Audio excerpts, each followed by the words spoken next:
إن شاء الله. أعوذ بالله السميع العليم من الشيطان الرجيم. بسم الله الرحمن الرحيم. والصلاة والسلام على سيد المرسلين وعلى آله وصحبه أجمعين. So we've been reading together the 11th word, which is a reflection of Imam Nursi rahimahullah on the beginning of Surah Al-Shams. And we stopped at at page 141 if you are following from the Risala. And it was, we read until the 9th, and I think we can start from the 9th now. Let me go back and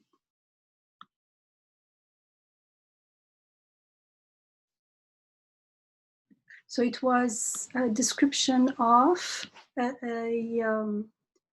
detailed description of the aim of human life and its nature, because the aim of the human life and its nature are related.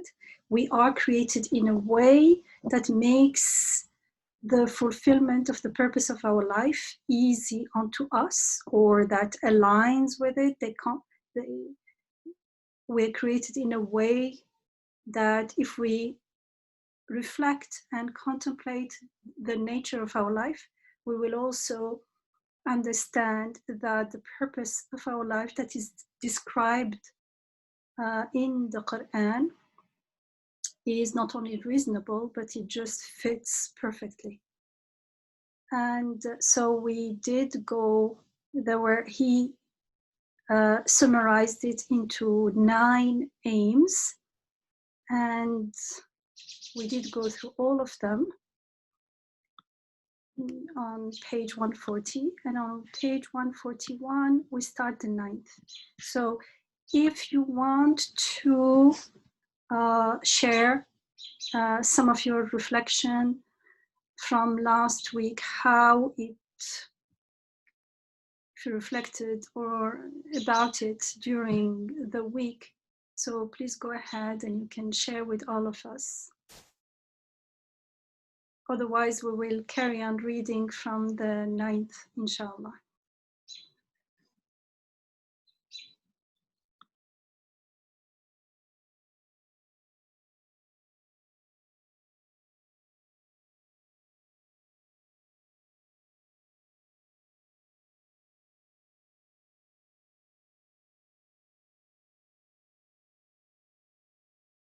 Okay, so does it mean that we can continue reading, inshallah? So the 9th, just so that the 9th makes sense, let me start on page 41. He was saying, oh my heedless soul, if you want to understand to a degree, like this is the beginning of the journey. So he's speaking at a certain level, although he's giving some more details. So this food will reach us, will keep us full, inshallah, for a while on our spiritual journey towards God, towards the reality of life, towards what we are meant to be doing, or who we are meant to be in this life, in preparation for the next life, the eternal life. So he's saying, if you want to understand to a degree both the aim of your life and its nature, and the form of your life and the true meaning of your life, so the aim of your life and its nature, because they are connected, and the form of your life, that will emerge when you fulfill the aim of your life, and the true, and therefore you will also, as you advance in this path, you will become aware of the true meaning of your life and its perfect happiness, that everyone is looking for happiness and peace and is something that has been implanted in our fitra, in the way we've been created. So everyone is actually looking for it, except that how we're looking for it is what matters. And who can reveal unto us the best way to find the perfect, lasting, fulfilling happiness, except the one who creates us and sustains us in life. So he says, then look, the summary of the aims of your life consists of 9 matters. And since we read and reflected on the 8 first aims, we start with the 9th, inshallah. And in the 9th, we are told to understand through your powerlessness, ajiz, وضعف, and weakness, your poverty, faqr, and need, the degrees of the divine power and dominical riches. Dominical here is Rabbani, al-ghina al-Rabbani. Just as the pleasure and degrees and varieties of food are understood through the degrees of hunger and the sorts of need, so you should understand the degrees of the infinite divine power and riches through your infinite powerlessness and poverty. The aims of your life, then, briefly, are matters like these. Now consider the nature of your life. Its summary is this. So this is the aim of your life, to understand the degrees of divine power. Now, why is it important to understand the degrees of divine power? Because we have no way to encompass divine power and to confirm and say and have our heart be satisfied that yes, this power is infinite. However, subhanallah, we've been created we've been given this ability to realize that there are so many degrees, and through the degrees, because they carry on and on and on, we get a sense of infinity. So although we are finite, although everything in the world is finite, through the contrast of the finite, plus through the endless number and variety of degrees of power and variety of the manifestation of this divine power, we get the sense that yes, it is infinite. Subhanallah, isn't that beautiful? And so how are we created to become aware of divine power? It was mentioned earlier, so here it's just one sentence. He's saying, through your powerlessness and your weakness and your poverty and your needs. Just like we can appreciate the variety of foods and their many different tastes and smells and textures. And how do we do that? We have some abilities, but also we have hunger, because without hunger, we wouldn't be appreciate that thing that we call food. We call it food and nourishment because we have a need for it, that is hunger. And so we have hunger for other things, and through hunger, and through those needs, the needs are the key to appreciate the blessings. And so our powerlessness is the key to appreciate power. Can I share something now? You said this is beautiful, and when I think about the example of hunger and enjoying food, I can immediately confirm this. I say yes. You know, the more hungry you are, the more you enjoy your dinner. So, but then an example comes to mind. something like dignity, right? I mean, when do I recognize my need for dignity and then be grateful for the manifestation of Al-Aziz uh, through the lack, and that means sometimes that's I mean that the hunger analog for that is humiliation, or not being finding yourself in an undignified situation. So so part of me says, well, that's not beautiful. I don't enjoy going through that kind of experience. Even though, like, maybe if we reflect a bit more, I guess there's beauty in that as well. After having experienced an undignified situation, coming back and feeling that my dignity is not tied to this person dignifying me, and so on. But initially it seems a bit harder. So I just wanted to put it out there for reflection, um, if that's okay. Anyone has comments or about this? How do you feel about it?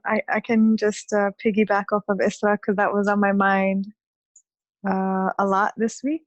I was struggling with it in the last session that we had, and it stayed with me. I stayed with it, and then there's more and more and more examples of this. So what comes to me now is, it's like when we feel like all of a sudden we're stripped, and I guess that's the feeling. It's like we're suddenly stripped of or made bare in some way of a new need that does not feel comfortable at all. Like Isra mentioned with dignity, the subhanAllah, it's so beautiful because it's the first step, it's the hardest step, and it's the one we forget the most. But it's a matter of actually practicing not owning that first initial feeling that does not like, that cringes, or that doesn't like that initial experience, because we don't own, we are just finding ourselves disliking the situation. And I remember last week, I would have commented on just the comment for last week. It was the last thing I remember we talked about was seeing the face of God, glorifying the face of God and everything. And my comment was, sometimes it's really hard to glorify the face of God in situations that I don't like. But what it does do is reveal even more what this new bare need is, and which makes me then very humbly desire turning to the owner of that need and making that bond, so as to almost like clothe again my bareness with his name, and realize that neither the need, neither the name were mine, but through that stripping, or that bareness, or that feeling, I was able to confirm a new experience. That's all that comes. Thank you. Thank you for sharing. Anyone else?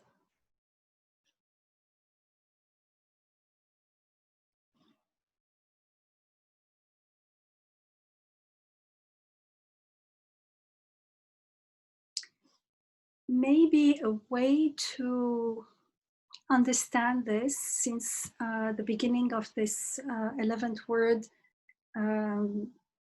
was related to Surah Al-Fatiha and the daily prayer, the Salat. The difference is between when we are standing, Allahu Akbar, and then when we are prostrating, Subhana Rabbi al-A'la, or in ruku' and especially in sujud. We are making tasbih. So recognizing our total powerlessness, our total weakness. It means that the more we pause and reflect, the more I only find needs within me, and everything else is given. I only find hunger for something, and the nourishment is given.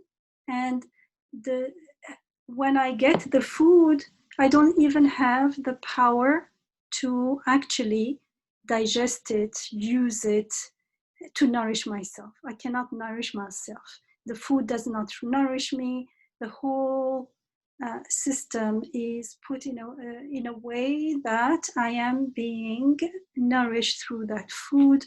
I only have the hunger and the need for it, and lo and behold, everything is done unto me. And this is true for all the other blessings, and therefore I have a road, a path, a window onto all the beautiful names of God. When I acknowledge that reality, so this is my reality, it's not like when I am a believer, I am vulnerable and powerless. But if I choose not to believe, then suddenly I am not. No, this is the reality. It is the fact of every human being. The difference between the believer and the non-believer, or the believer who thinks he's a believer but is in a state of mindlessness, in a state of ghafla, of heedlessness, is that the believer is aware of the fact and accepts it, makes peace with it, and actually appreciates it because he's aware of the function of this state of being. So our vulnerability is not there to harm us, but it's our way and the key, the access to the beautiful names of God. It is the access that makes us connected to our Rabb, to the source of all goodness, everything that we long for. And so when we acknowledge this reality, we are in a state of sajda. With this attitude, when we stand in the world, we are aware that I am not subservient or to food, for instance. Food is being created to serve me. So I am not like, oh, please, if there is no food, what will I do? If there is no water, what will I do? I say, water, Bismillah, bi'idhnillah, by God's permission, you serve me. You being created to serve life in the name of the giver of life. So I don't feel like I owe to water. And my attitude is not like, please, water is very precious on its own. Yes, water is precious as a gift of God, as a blessing, as an ayah, as a messenger of God, because its meaning is sacred. The meanings, the tasbihat, its glorifications are sacred. And so when I stand in the world, I stand with dignity, the dignity of being Abdullah, of being the created, this creation, this special creation of God, this conscious creature of God. That consciousness is what makes us stand and say, Allahu Akbar, God is greater than anything else. Everything else is created by God. And so I don't have to prostrate to anything else. So when it's done with this, it means it's not only, the first step is not only about realizing that we are vulnerable. Lots of people can realize that, but also to make peace with that. And also sometimes we can realize that we have needs, but we don't realize that we are We don't have the power to meet those needs. Because you think, oh, I have the money to get the food from the market. Yeah, but you can't create the food. If there is, for any reason, food doesn't grow, there will be no food in the market. You can't make it, you can't create it. So first, the believer is aware of the needs, the poverty and the needs, as well as the powerlessness and the weakness together. And second, makes peace with it. Not only make peace with it, the first is to make peace with it. This is the fact, no need to fight it or reject it or avoid it or ignore it or anything. So this is the fact. And if you're not a believer, if we're not aware that we have a Rabb, that's why knowing our Rabb in the afaq, in the outer world first is very important. That's why at the beginning it was in the world out there, being acquainted with God and his beautiful names, and then in the inner world. Because unless I know that there is a Rabb, that he's taking care of everything, including myself, it's difficult to face this reality. Even though deep down we know that this is the reality, we tend to avoid it. Why? Because I am stuck, as Imam Nursi said, you will be stuck between your poverty and your needs and your powerlessness and your weakness. Can you imagine how this is like, you feel like on both sides you are being crushed. But when we know, we have already witnessed, we know there is a Rabb, we know him with his beautiful names, then we don't feel crushed anymore. And so we don't feel humiliated anymore. Because it's actually, it doesn't happen in this way. When we get to know God in the outer world, we are witnessing the beautiful names of God. For instance, in this case of food, we are witnessing the food and how it's growing, how it's being created, and how it's given, being made subservient to me, given to my service.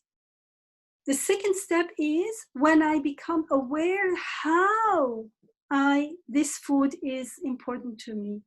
How is it that this food is a blessing? How is it something that I appreciate? I am being made to appreciate it. I am being made to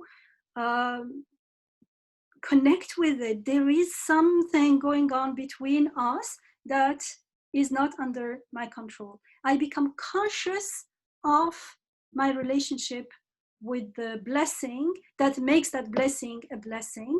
And so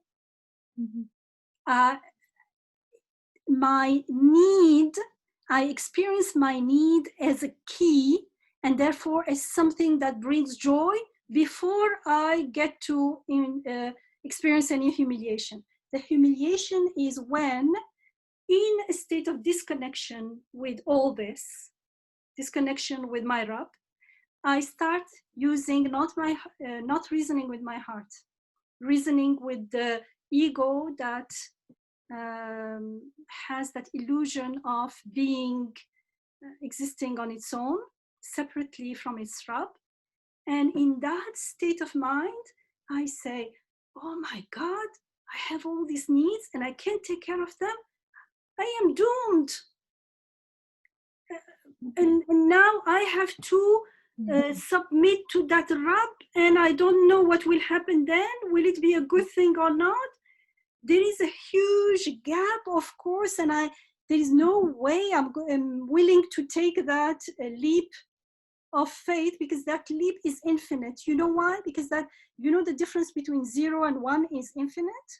0 doesn't exist. 1, it exists fully. The difference is why? Because 0, I am disconnected. I exist on my own, means I don't know about my Rabb. He may not be, I'm still not sure.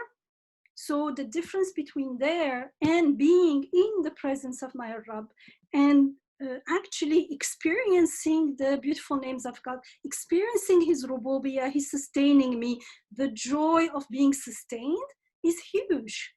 So it's where I start that makes the whole difference. Mm-hmm. And also how we retrace our steps as well, because the process is that, as you always say, it's a journey. So it's also how we retrace our steps after having felt humiliated, and it may have been a real experience of being humiliated, not just me misperceiving a situation. But even after that, as you say, we need to come back to the basics. Number one, I'm weak and needy. There's no changing of that. It is not that believers are making themselves more vulnerable than unbelievers, or the Quran is inviting us to be more vulnerable than we actually are. It's not a choice. We are needy and vulnerable. And then, so once, I think that's very sobering to know that it's not like something I can negotiate whether I will feel the need for dignity, or I will feel the need for hunger, or I will feel the need for safety or not. Shall I do it? Shall I not? It's not that like that. It's more like I am in need of safety, and there are certain experiences in my life that makes me feel that need more intensely. I am in need of dignity. Of course, definition of dignity could be a different discussion, but whatever that is, there are moments where I feel that need more than other. The point is whether we go to the answer to a Quranic call or not. This is our reality. And then the other thing is to actually, it is a bit not a bit, it's quite a bit encouraging to see the meaning of this, that I may be going through an experience that is difficult, but this highlighted part, to see that these needs are there for a reason, so that through my neediness and poverty and bankruptcy, I am to experience a glimpse of divine infiniteness of divine power and riches. That becomes that's really encouraging for us to open the door to the messenger, as the messenger of those emotions coming to us. Somebody had raised their hand as you were speaking. Naima, Please go ahead. Assalamu alaikum. Can you hear me? Alaikum assalam wa rahmatullah. Okay, so this makes me think of, I think you guys might have already mentioned it, but I was writing down what was being said, but this is all really what Ihsan is, right? To really understand that if there's a need, which will always have a need, it's to know that you're always the receiver from the giver. Yes. And that giver being Allah. So you're always a recipient of goodness, even though it seems hard, and however that really manifests. Understanding that giver will help you understand that you will always be the receiver. And so when I think of need, like paralleling what need is with being receiver, it makes me see like not that you're not in a deficit, but you are in a deficit. It seems like it's a deficit, but you're always getting something more abundant. So it's never a like that whole understanding of what need is kind of needs to shift in your mind, because that means that your hands are always open for more, and you will always get more. Yeah.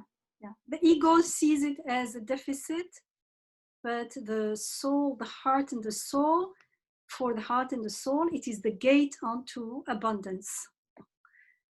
Yeah, and it is the only way we become aware that we are receivers, and therefore become aware of the gifter. Yeah. So it's all the keys to be not only to be aware, but also to make the intention and decide where to stand. You remember from the very beginning it was about the choice. In the surah as well, it was about the two paths. And it's not like when we have iman, we become humble. We talked about it in the beginning. We start before we know about the Quran, we know about iman, we know about everything. What is the difference between the believer and the unbeliever when we are faced with the same, for instance, we're in the same situation, why do we make different choices? It depends on if I am arrogant or humble. The humble in the sense of the opposite of arrogant. When I am in a state of being arrogant, there is no way I can see the reality for what it is, because I'm going to misperceive and distort reality. It is only when I am humble that I will be able to see it more and more as it is and become more and more aware and accept, because when I'm arrogant doesn't mean that I'm not aware, but I will try to think that I am actually compensating or making up for my powerlessness and my poverty. And I can't see the reality. I don't realize that I am being given whatever, even when I claim that I am actually grabbing my things. I'm not grabbing anything and I'm not creating anything out of thin air. I am actually always given.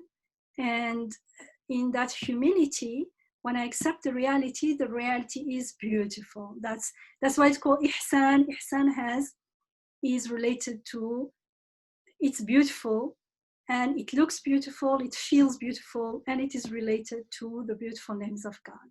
Al-Asma al-Husna, ihsan. And ihsan is also, God is the muhsin, ihsan is giving in a beautiful way, meaning without expecting anything in return. And I realized, forget about being given the food and the blessings. Before that, I've been given life and whatever comes with life, whether it's, and the most valuable thing that we have as human beings is the consciousness. I mean, even if we can't see or we can't hear or we can't speak, we have consciousness. And consciousness means access to meaning, access to beauty, access to perfection, access to the most beautiful names of God, access to purpose, to wisdom. That's really beautiful, that consciousness equals access to meaning and beauty and so on. That's really beautiful, because thinking about a baby, for instance, the baby's needs are being met. Let's say this is a baby whose needs are met, but the baby doesn't have a concept of fear or danger, so they are safe in the house, sleeping safe, but they don't have that consciousness enough to appreciate it. Yeah, because they don't know consciously danger. They don't know yet, and so they're not conscious of being safe. So even if they are safe and their need for safety is met, they aren't aware of it. So yeah, I mean, and the other thing that comes to mind is the person who cries out in the ship, right? His need, he says, I need safety, please help me, God. A typical chronic trope, right? And the person comes to the shore and his needs is met, and then he moves on and he thinks, okay, I'll call on to you another time, but now I'm good. But so one of the things, of course, he doesn't realize that the one who met that, but he starts explaining whatever happened with things. He says, oh, like the weather calmed down and things like that. Yeah. So he starts attributing the safety to things other than God, as if those things are unrelated and disconnected from God. Yeah. So the heart of the problem is that shirk, and part of it could we say that is also that he doesn't see the situation as a sign that, you know, there was a need and it was met. That's it. No, that's not it. There was a need, it was met, and this is a sign for something larger. It's an access, it's opening you up to meaning. I just want to mention one more thing. That's important. Mm. However, think about it. Seeing things as signs is parallel to perceiving and accepting myself as abd, meaning I don't exist independently of my sustainer. They are parallel. I cannot, and this is parallel with transience, being aware of transience, because when I live in ghafla, it seems like, okay, I exist, this is my life. Oh, okay, maybe God gave me life in the beginning. I don't deny it, but there is no way for me to check it out. So I give it the benefit of the doubt. Some say, no, I only believe in what I see. I don't see it now. What do you mean you don't see it now? Who is sustaining your life now? Okay, that's another story. But when we are a believer in ghafla, that's why in the Quran it says most people don't believe in God except as mushrik, illa wa hum mushrikun, not in shirk, as a state of active shirk, in a state of being a mushrik. Because if I see myself as disconnected, but I don't deny God, there is something meaningful, something, the world seems like there must be someone. There must be someone is the beginning. That's not yet Iman. That's not denying, it's the beginning. It's a good as first step, but you need to carry on that path of knowing. So, okay, there must be something. Who is this someone, this something? You have to know him. Otherwise, how can you worship someone you don't know?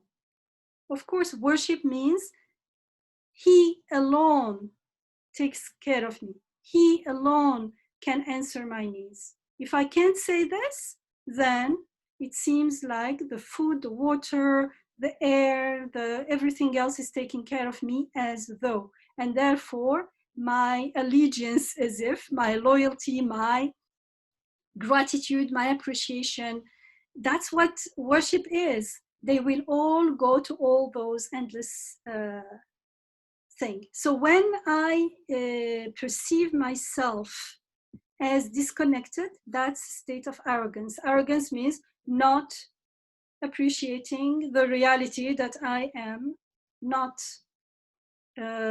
self-sufficient. Separate here meaning independent.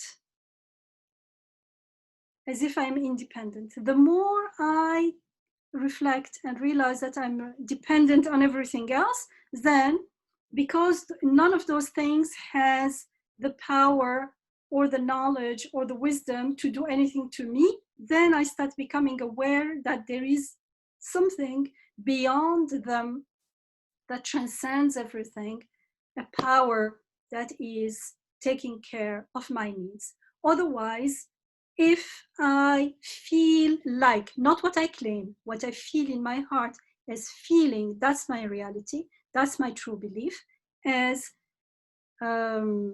independent, to that extent, everything else is independent, has a separate, independent existence, and so they cannot be ayat.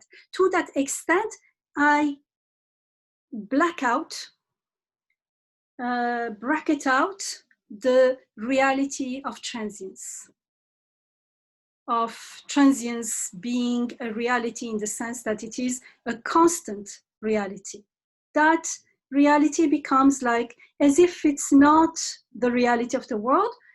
Days pass or something, but I never dwell on it, because if I dwell on it, my bubble of my illusion bubble would deflate, will explode. It won't be there anymore. And when you explore, why do I want to keep this illusion? because I feel if I accept that reality that deep down I feel, if I accept it, it means I have nothing. Even my existence is not mine. What do you mean?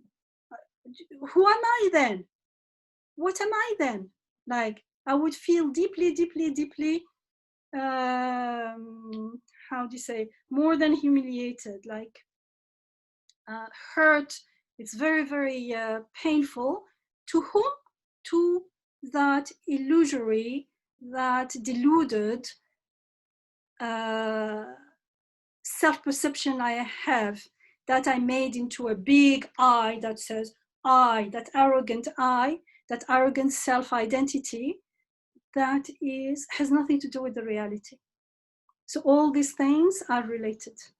That's why the more we solve, unless we solve the problem inside, Tawheed is not going to be complete. It will be, the gate will be open to shirk. It is not enough to know God as Rabb in the outer world. If he's not Rabb in the inner world, then who is Rabb in the inner world there? Sorry, just wanted to make sure that is, it's not like I am, I don't seeing things and perceiving things as ayat is directly connected to how I perceive myself. That's the most important thing, I think, inshallah, to keep in mind. Yeah, thank you. Thank you so much for that clarification. These can't be separated. For a moment, I was thinking these are two things, shirk and seeing it as a sign. But no, they're all interconnected. And one more thing I wanted to share today, somebody shared their feeling about being healed from COVID. So they were healed from COVID-19. And the person was saying that I thought I'll have a relief, right? Now I got through something that everybody's fearing and dangerous. And I was thinking I'll have a relief if it comes and I heal, and it came and she healed from it, and she was reflecting on that, like, why am I not relieved? She was surprised, and all kinds of thoughts come to mind. Did I get well because the virus didn't hit me that hard? Is it going to come again? Or did I get well because I had enough access to food, this and that? I happen to be more privileged than other people. What do I do with this? So that reflection, I thought that it could be applied to anything. So here is a need. It could be safety, dignity. In this case, it's sickness. I need health, and the need was met. And yet, it didn't take me something bigger. It didn't function as a sign. So that was in my mind. But as you're saying, it can't function as a sign if we are still interpreting it from shirk perspective, saying that it's horizontal. Everything is as if I got sick by mistake, I got well by mistake, as if the virus me. It's like God has nothing to do with God. Now, God, can you heal me? And no wonder I have still fear when I pray like that, because the situation has nothing to do with God, as if stuff. There is not ever like a real then the food, even if it's the food, the vitamin, whatever, even if scientifically someone can prove that there is a relationship between the two, still it's sunnatullah. That's how God creates. It's like water and life. Today it was hot and I had planted some new plants. So I went around and watered them.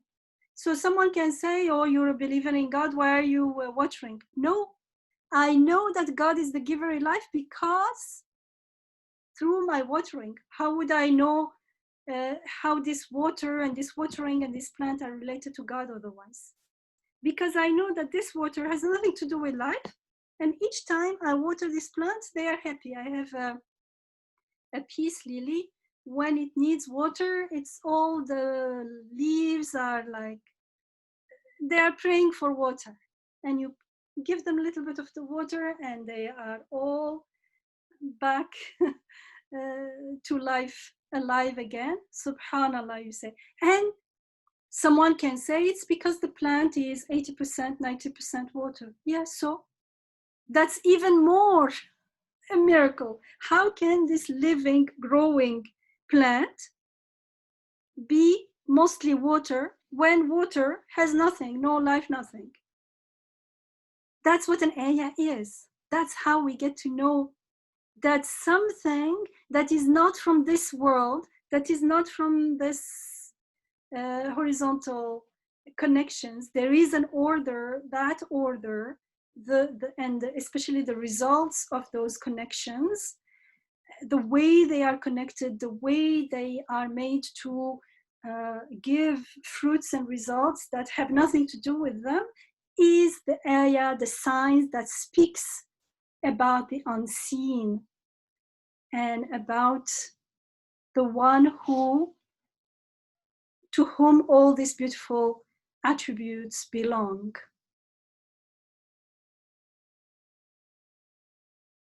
Yes, and as long as we, well, let me put it, was it to the extent that we realize this or remember this, the more often we remember this, the more we will be away from this sense of restlessness, because most of us, restlessness comes because we have not performed the shahada. Yeah. We are saying, yes, God, He is my Rabb, He is the all-powerful, the creator, the healer, but I'm not performing the shahada. What I am experiencing and perceiving in my misunderstanding is horizontal things. The food is doing it, this is doing it, but at the same time, but isn't God supposed to be doing deep down? When we say God is the one, the powerful over everything, the heart feels, yes, this should be the reality. But if there is nothing that backs it up, then that belief remains weak. There's no grounding. We need to have ground it with shahada, with observation, like Ibrahim alayhi salam, when he wanted to see, he said, how do you resurrect the dead? And he was told, don't you believe in God? And he said, I do, ولكن ليطمئن قلبي. I want my heart to be satisfied, to have satisfaction. So he wanted to see, and we need to see, and that's why in the Quran we are told again and again, ألم ترى فلينظروا. Let them see, let them observe. Don't they see? Don't they consider?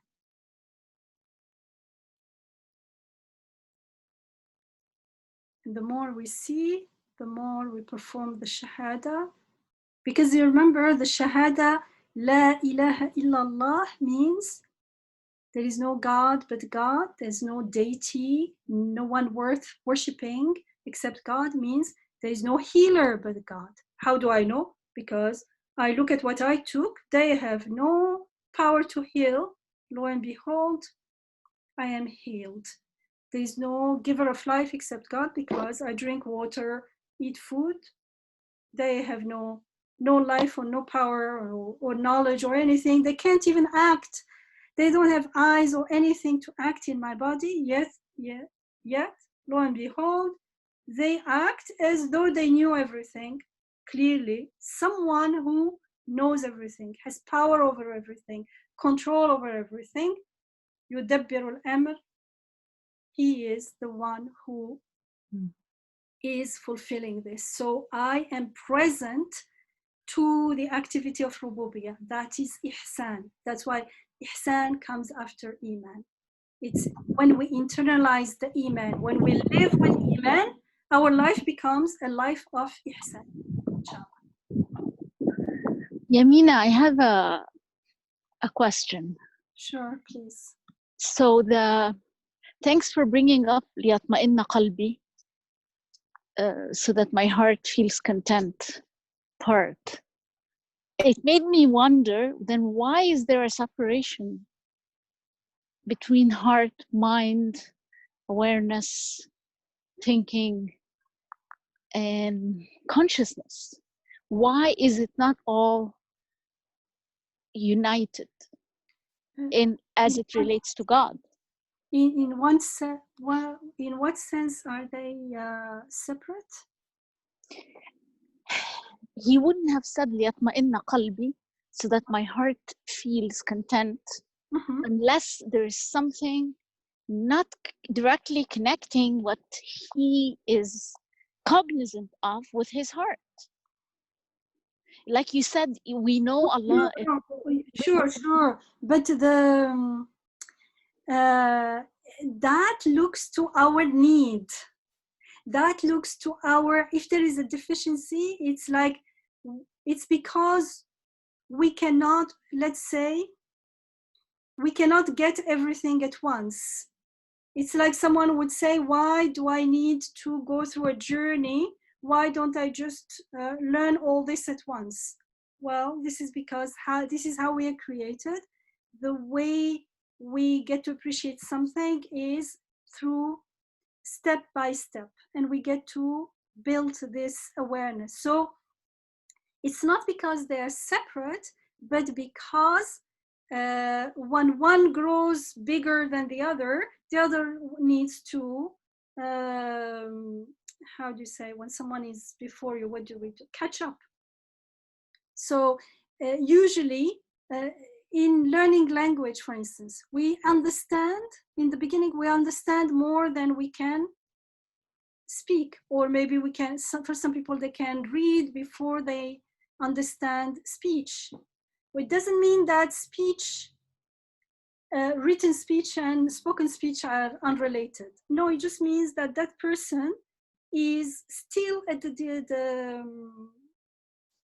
degree of, is not as, how do you say, someone is as good, is not still that good. So, sorry? Advanced? Maybe.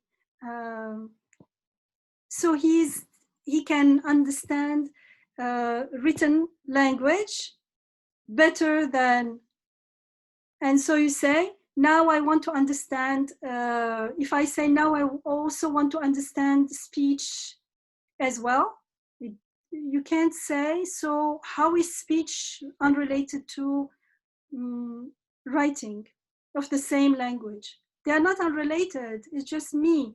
It's like I say. At the same time, even if there is a kind of a dissonance, I think that, as you said earlier, it brings back to the notion of need, right? If we don't have these dissonances, then we don't, like the baby, right? The baby doesn't have, even if the baby is...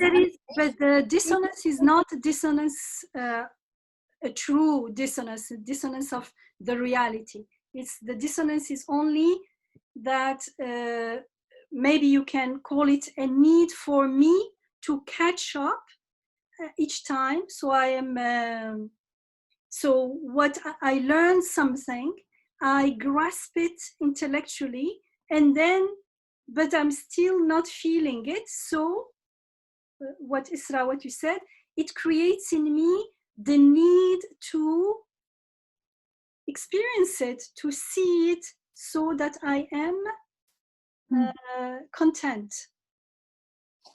I have a realization. It's like a, it pulls me up on my journey. It has nothing to do with the reality being not whole, or my cognizance and my experience being separate. They're not separate.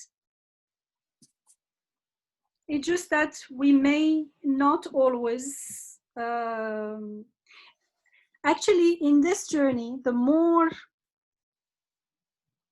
this ليطمئن قلبي will become quicker. The difference between the two, if you call it dissonance, I don't know if it's the right word, will become like the gap will become shorter and shorter. The higher the consciousness, and not only the consciousness, but also the decision to act upon that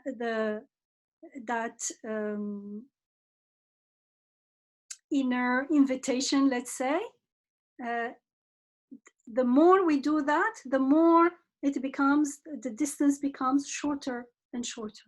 So it becomes like ليطمئن قلبي will be again ليطمئن قلبي, but we won't wait for months or weeks or hours, but it will be one with the other, one with the other. And it becomes like walking. If you walk, you have to have one step and then the other. And so your feet, one has to be in front and one in the back.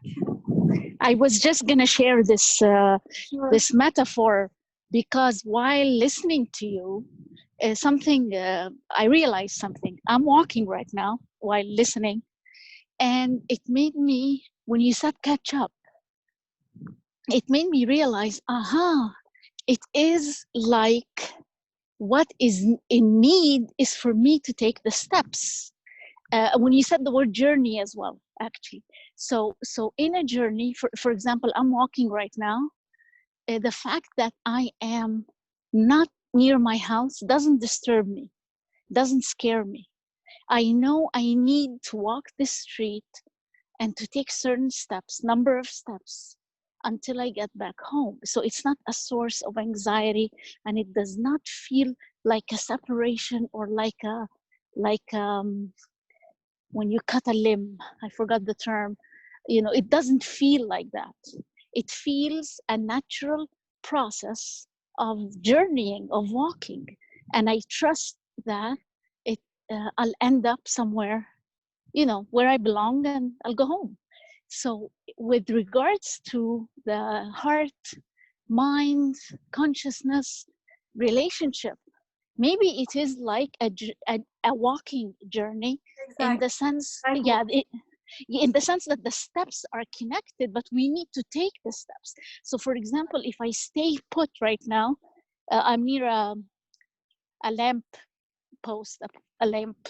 If I just stand there for an hour talking to you and not move or take a step, then it won't take me closer to home. Whereas if I need to take the steps. Nobody can take those steps for me. So with regards to consciousness and the alignment of our faculties, we need to take certain steps, and those steps are the steps of faith, and or the steps of Iman. Exactly. That's why it's called in the tradition Sayr. It relates to your siro. It's called Sayr suluk, right? Sayr. It is a sayr. It is a walking onto the path. What is it called again? Sayr. Okay. All right. So the separation then is not really a separation, because I started off asking you, how come there is a separation instead of a unity? And then while you were speaking, you and Isra, I realized it's not a separation. It's just a movement that we personally are required to take. And this requirement is not necessarily something burdenous, but something organic and holistic. Just like walking, you need to take one step in front of another. Walking is really a good picture, because like the mind takes a step, the whatever you call it, the consciousness, the heart and everything takes a step. Now if I just take a step and stay there forever in the mind, then I am not walking. But it's nothing to do with being separate. It's because I am not acting on that, and I will be stuck there. That's it. And I really like the metaphor too. I mean, especially for coming from someone who loves walking from Maha. So I would never have thought of it, but it's beautiful, because you said being far from home doesn't bother me. I'm walking. I'm enjoying the walk. So being far from home actually gives you the opportunity to enjoy a walk. If you were always home, you couldn't enjoy that air and that walk. And that nicely for me fits back into what the sentence we started with. Hunger and needs are there so that we can understand the degrees of divine power and riches. I asked the question whether I can confirm this witnesses in things that I find difficult, like in dignity or safety, but actually no, it does apply. It does apply because eventually the muhsin, even in let's say a situation where everyone sees it as I'm being humiliated, there is a part of me that will see it as being humiliated. But the more I grow that part, that illusory, that part of me that perceives itself as separate from its Rabb, the more I let go of that part, the muhsin knows that it doesn't mean that the muhsin is stupid, doesn't understand that the other person's intention is to humiliate or something and won't do anything about it. But in that ihsan, there is the dignity of being Abdullah, being present with God, knowing that whatever is happening by the will of God. And therefore, as Imam Nursi explains somewhere else, there are three aspects that in that situation. The aspect that looks to the person who is humiliating me, whatever the reason. Let's say he is actively, intentionally doing it, so to make it easy. The other aspect looks to me, and there is an aspect that looks to taqdir. God is creating this. Unless I am aware and I remember that this is now created and willed by God, the aspect that looks to me, I won't be able to take a stand that is grounded in Iman, in the dignity of being a believer, a muhsin, and I won't act with ihsan. Acting with ihsan means with wisdom, because then I would be open to receiving the wisdom. And so I wouldn't know what to do because I'm not open to receiving the guidance in that situation. If I get angry, I will be angry in the name of the ego. If I see that I can't do anything, I'm scared in the name of ego and humiliated. In any case, there will be no wisdom when I act in my name, meaning I'm disconnected from the fact that this is being created here and now. When it is being created first, I don't feel crushed under the humiliation. And I can detach as if I'm looking at someone else and saying, what's the best way to deal with it? Bismillah, and in that situation, you're more likely to be open to receive sometimes a word, sometimes the way you look or something changes the whole situation. It's like if you have, it's again an example from Imam Nursi, if you have had an imaginary scale with two mountains on it, two equal mountains, identical mountains, that scale will be in balance. But if you put, he says, a walnut on one of them, will be a huge difference because you broke the balance. And that breaking the balance, changing, it means having a breakthrough, something that was unexpected, you can call it a miracle in small things, is that connection with Iman, with the reality, with taqdir, that God is creating whatever is happening. And that shift in being and that shift in perception in being, and therefore in interacting, changes things in ways that are beyond our imagination. And as the things change, you know, the need is being met. I don't know how to put this. The, what is most striking to me tonight in this discussion is that it, it, it is a way for me to recognize, taste the beauty of Al-Aziz. So why is it so striking? It's because I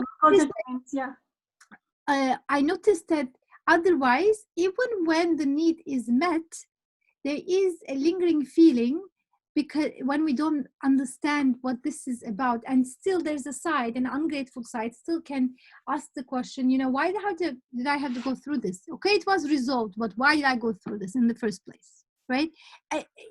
Because when I have that attitude, I don't understand.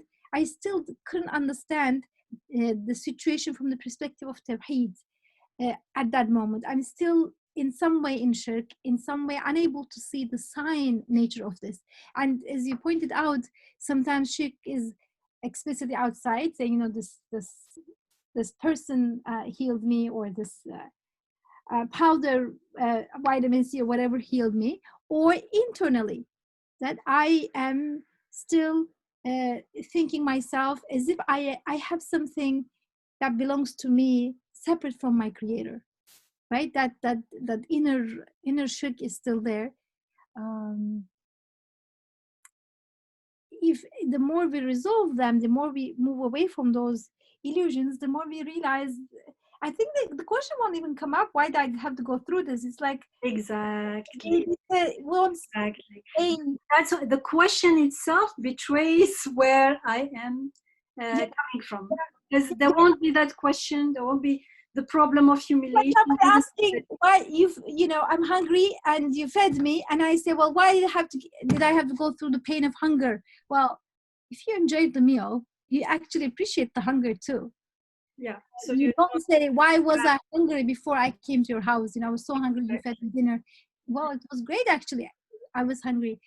So that's helpful, because initially I thought, you know, hunger is an easy example, but Dr. Yamina is saying it's beautiful in all ways. Well, I don't appreciate some of the things I go through, and yet if I'm truly present there, it's applicable to every need, inshallah.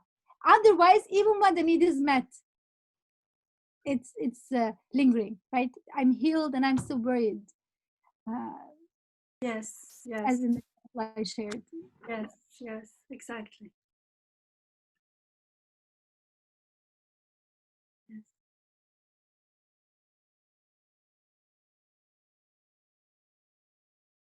So it's saying, just as the pleasure and degrees of varieties of food are understood to the degrees of hunger and different sorts of needs, so you should understand that the degrees of infinite divine power and riches through your infinite powerlessness and poverty. And the aims of your life are matters briefly, because this is something that you will need to experience for yourself, and matters like this. Now consider the nature of your life. Its summary, the summary of our life is this. It is an index of wonders pertaining to the divine names. An index of wonders. It is a scale for measuring the divine attribute. It is a balance of the worlds within the universe. There are so many different worlds, and we all have something in us that makes us conscious if we pay attention. There is something, even within the physical world, there are so many different worlds, and we can become all aware of them. There are forms, there are colors, there are sounds, and they're all physical, yet they're all different. It's like when we talk of one name of God, like beauty, there is beauty of form, beauty of color, beauty of taste, beauty of meaning, beauty of sounds, beauty, and even sounds, like they're so all different in very subtle ways.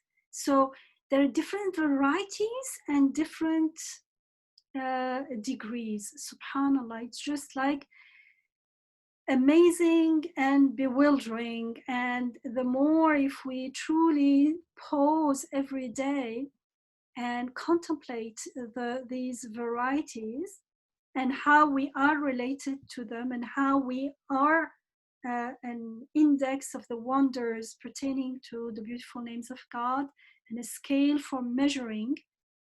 Through our needs, we can measure. Measuring is a nice metaphor, because in somewhere else, Imam Nursi uses like a thermometer. He says measuring, a unit of measurement like a thermometer.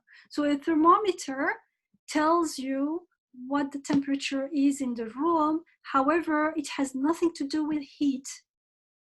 So it's a nice, it captures the nature of our life. We have no power, and yet we can measure, and we can become aware. We are aware, and we can appreciate power. It's not from us, yet we're not of the same nature, yet we have this unit of measurement within us. Your life is also a list of the mighty world, a map of the cosmos, a summary, because it's not only, I mentioned the physical world, but there is also emotions, there is spirit, there is so many different things that we can even talk. We may not even have words for them, yet we feel them. And the more we pause and contemplate, the more we become aware of those different existences, different worlds within us and within the world.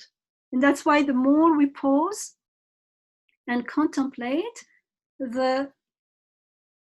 we are not wasting time. It's not like, if you say like, is 20 minutes good? Minimum 20 minutes in the morning.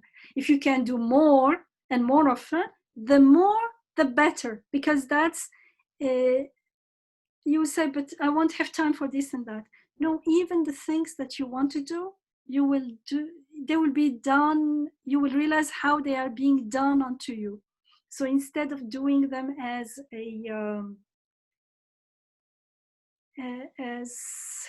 how do you say,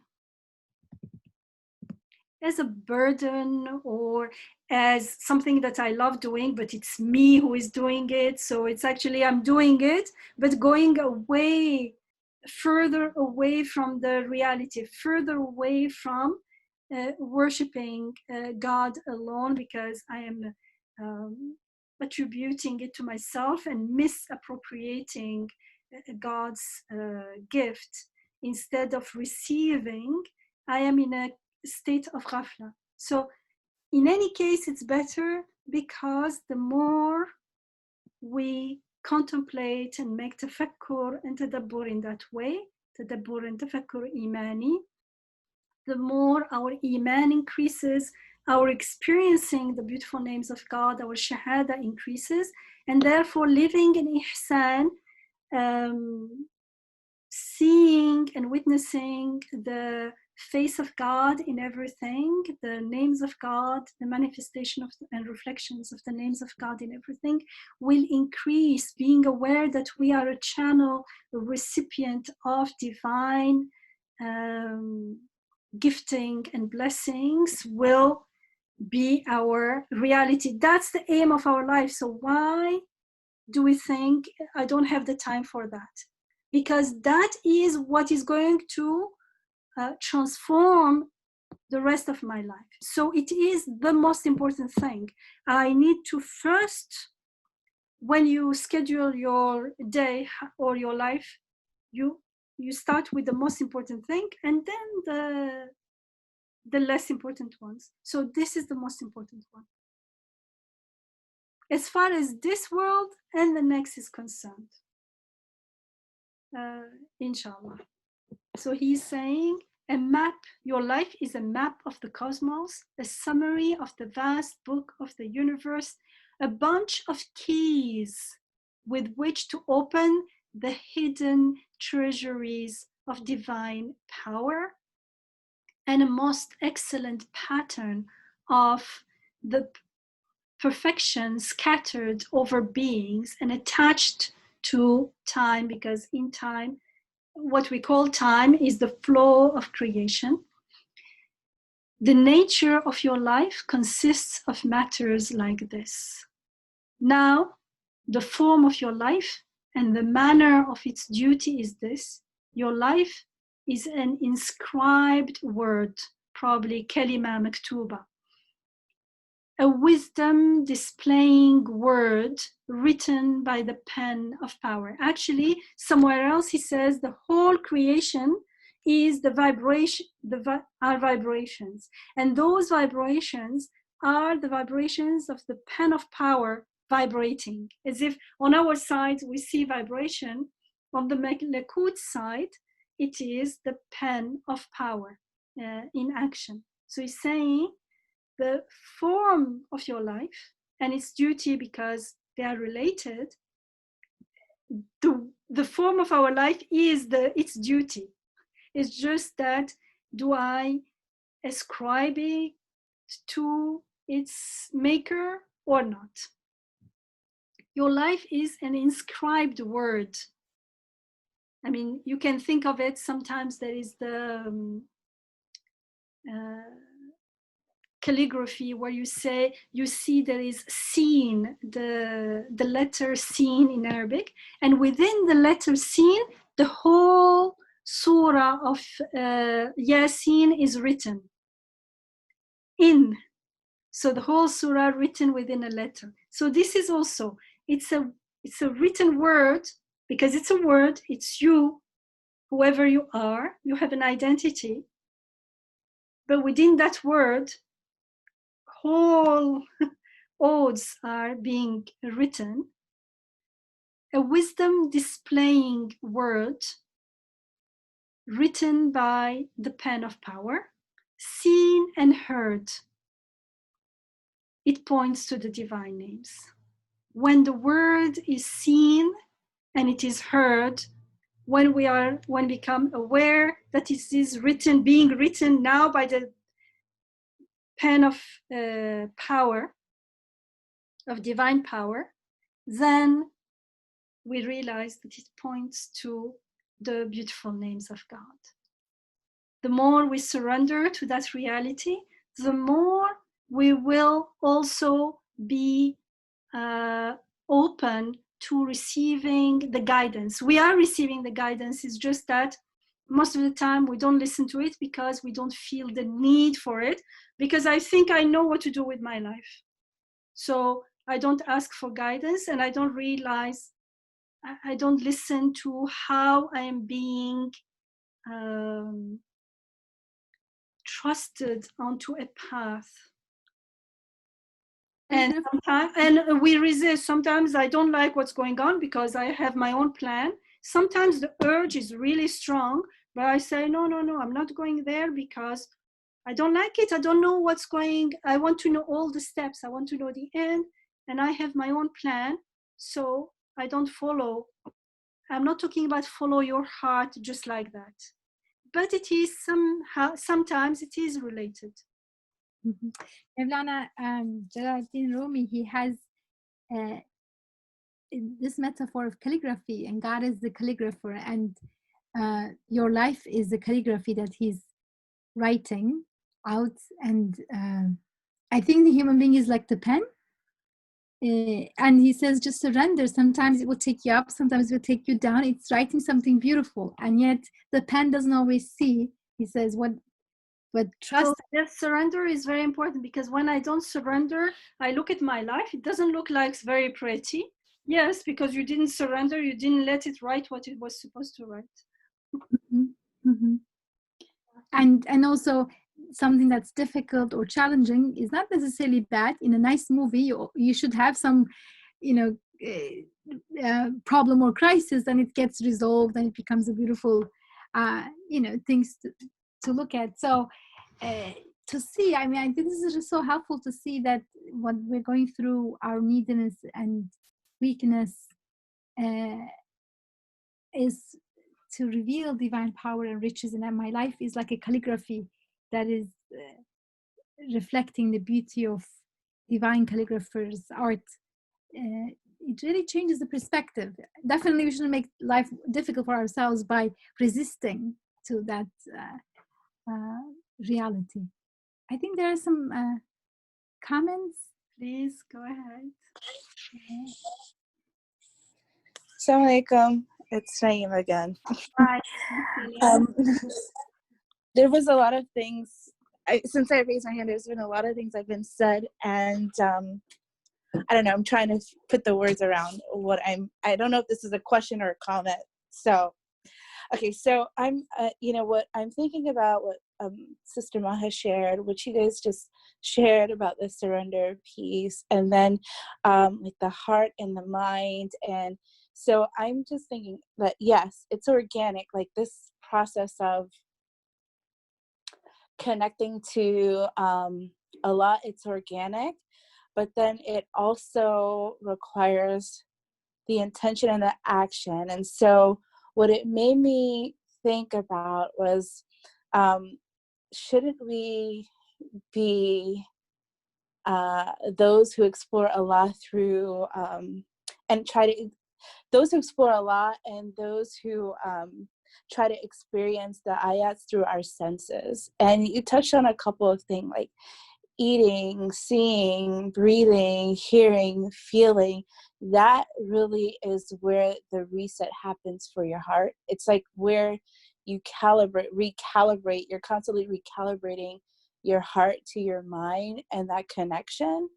And it makes me also think that it brings you to this like mindfulness that elevates your consciousness. And so the goal I'm feeling is like that you want to get to a place where your heart and mind are simultaneously acting in servitude to Allah. And when you're in servitude, I'm thinking that isn't that where the gratitude happens? Like, it's not something you get the gratitude and then there's an understanding. I feel like the humility and the surrender and the gratitude is the understanding. I don't know, that was a lot of words. I don't know if it makes sense, but it's just a lot of things that you all shared that I was reflecting on, and just thinking that it's there's active work, but the calibration is what brings you back to your center. And then also is the highway to like connecting to Allah. Thank you for sharing. Two things. One is the gap between all these things is going to get narrower the more we are active on this path, the more we choose, so that we don't even have to choose anymore, because that's it. When you choose to go to work, you don't choose every morning I'm going to work. That's it. You identify with this path. I was going to say the second one, subhanallah. Forgot what the second one was. Anyway, inshallah.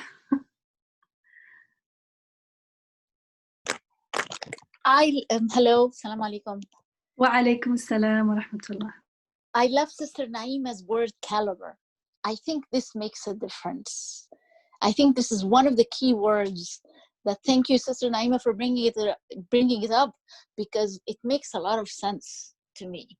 So everything is there, the components are present, the components exist, but we need to do the calibrating, and we need to take the steps and we need to align things so that that magic happens, the interconnectedness. We don't align. The things are get aligned. It's like when we say when we eat, we are not digesting or anything. Things are being digested when we decide to put things in our mouth and chew them. So this is also like when we take that step to act, everything else follows.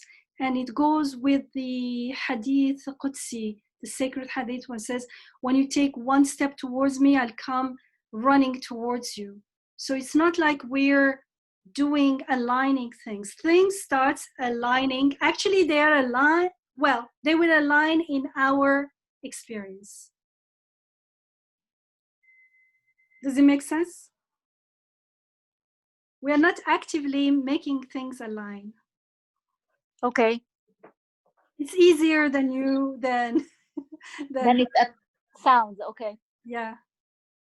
Alhamdulillah. But definitely we need to make that decision and that action. And action in the beginning is an inner action, and definitely it is followed by outer action as well.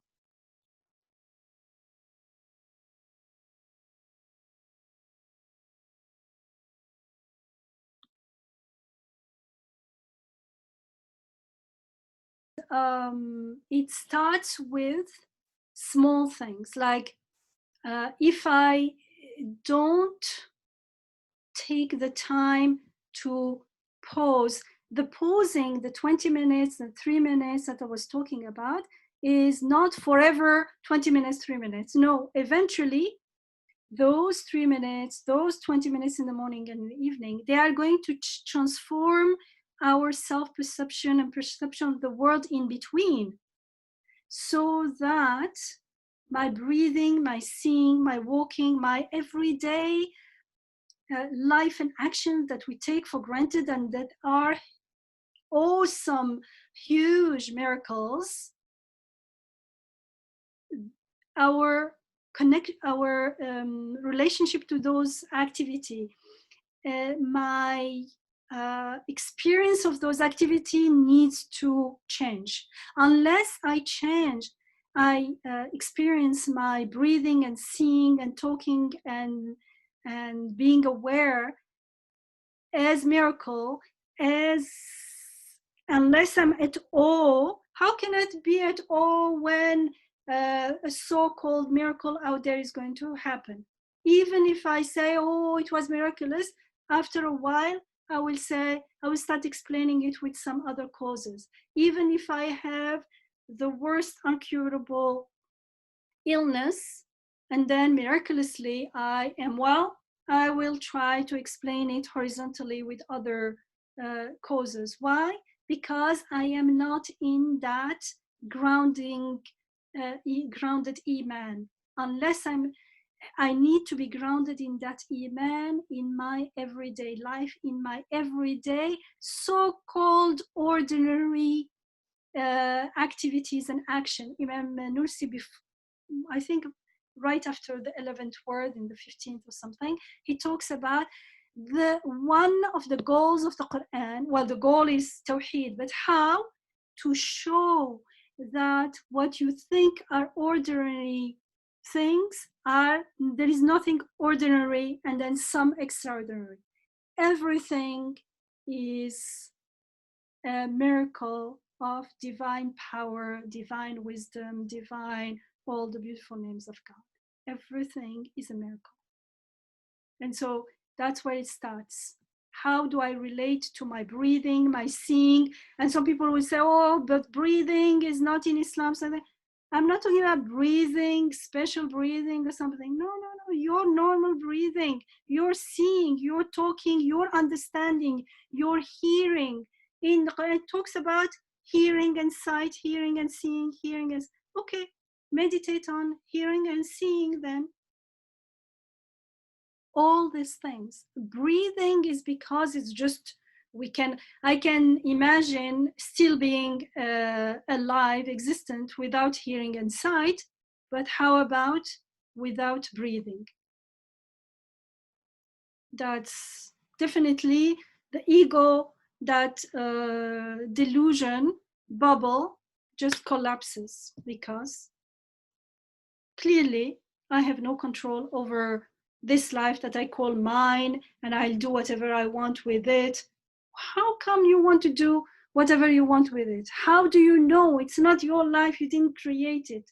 Whoever is creating it and maintaining it and sustaining it knows what is best for it, and the best way to maintain it and sustain it and make the best of it in this world and in the next. And that's why the more I know myself this way and my sustainer this way, the more I trust him, I surrender to him, and I follow his guidance. I feel the need for his guidance. And when his guidance comes, it doesn't feel like, do I have to obey? No, I feel the needs. Like I am in pain, and a physician comes and says, you know, do this exercise or take this whatever, something to take, and it will heal you. And say, do I have to obey you? You don't.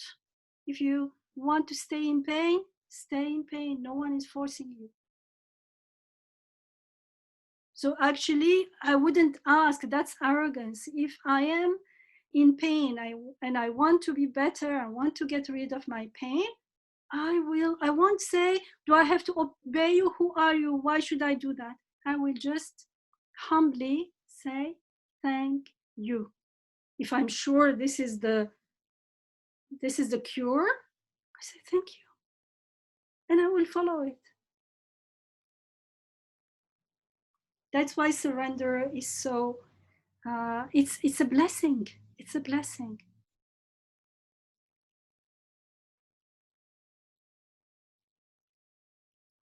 Shall we read just this paragraph and leave it there? And this paragraph can be something to reflect on during this coming week, inshallah. In the next, he says, now the true meaning of your life is this.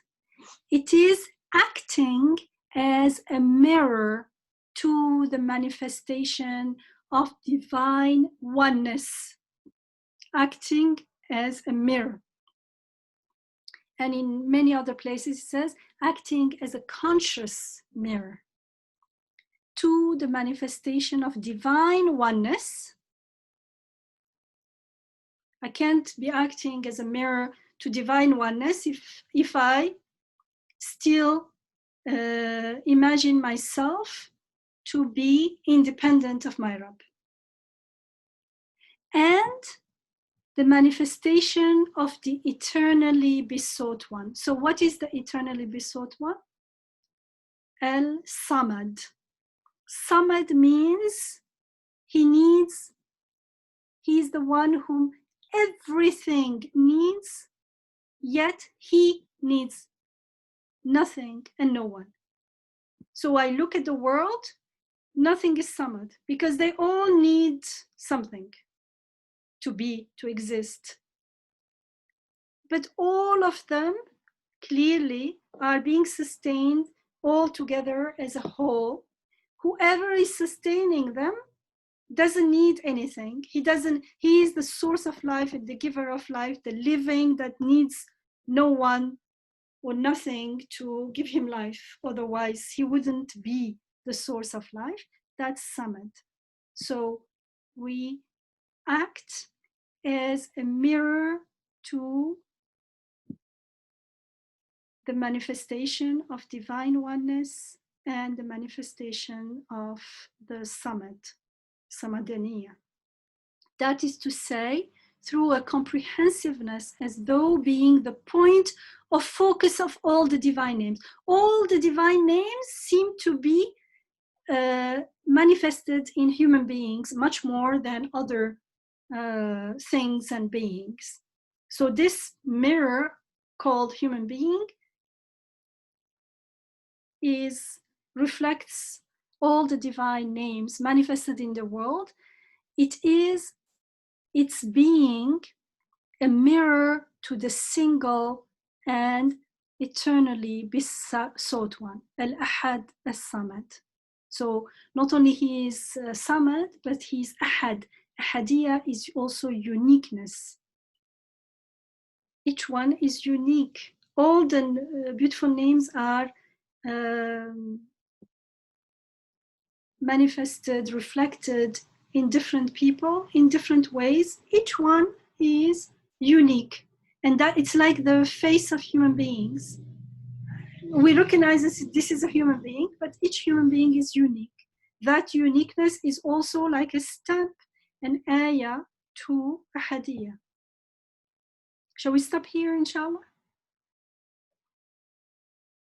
Of course, if you have comments, questions, anything you want to share, please go ahead.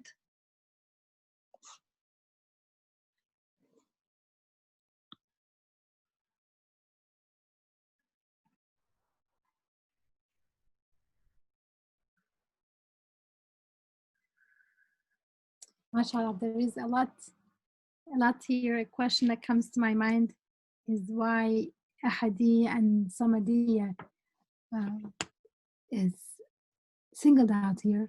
So I guess we can reflect. Yeah. Samad, you can guess, because everything needs him. He needs nothing. That's very important. Otherwise, there is no. That's why Surah Al-Ikhlas is. Ikhlas means sincerity. It also means 100% pure. It means holy, 100%. Iman and Tawheed. God is one. One means 100%, right? Not 80%, not 70%, not 99%, 100%. Everything. There is one God. It means everything belongs to Him alone. And in Surah Al-Ikhlas, we say, قُلْ هُوَ اللَّهُ أَحَدٌ اللَّهُ الصَّمَدُ. So this paragraph goes back to Surah Al-Ikhlas. Why those two names are singled out? Because Ahad, Samad is like directly, there is no way to have any shirk if truly we understand Ahad and Samad and we become those, mirror those names, inshallah. So we can talk about it, inshallah, next week. Thank you for pointing that out, Isra. So now people have a cue. They can go, you can go maybe to Surah Al-Ikhlas and reflect about it. It's an important surah in 2 months, inshallah, in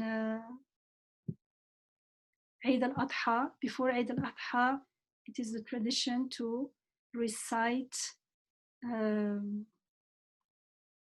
Surah Al-Ikhlas 100,000 times, because the Eid al-Adha, it's, how do you say? The gist of its meaning is Tawheed. Ibrahim alayhi salam is known as the father of Tawheed, and it is related to Surah Al-Ikhlas is also associated with Tawheed.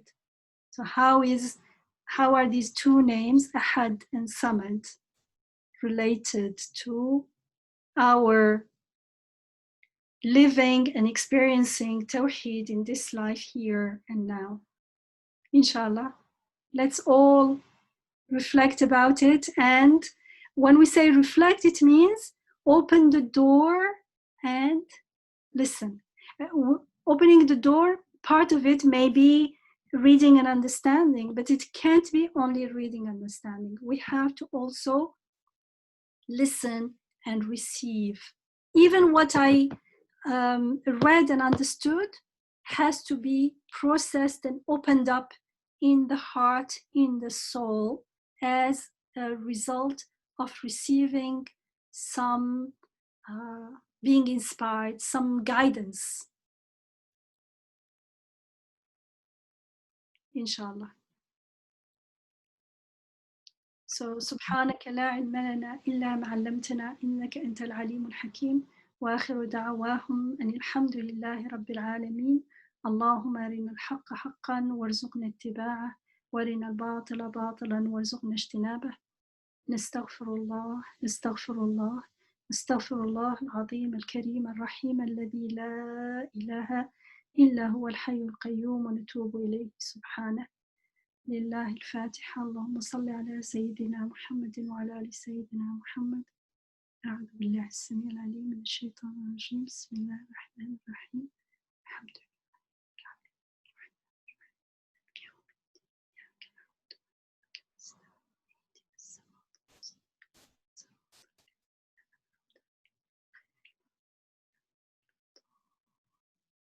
آمين والحمد لله رب العالمين والصلاة والسلام على سيد المرسلين وعلى آله وصحبه أجمعين. السلام عليكم ورحمة الله تعالى وبركاته. Inshallah everyone is well and will get better.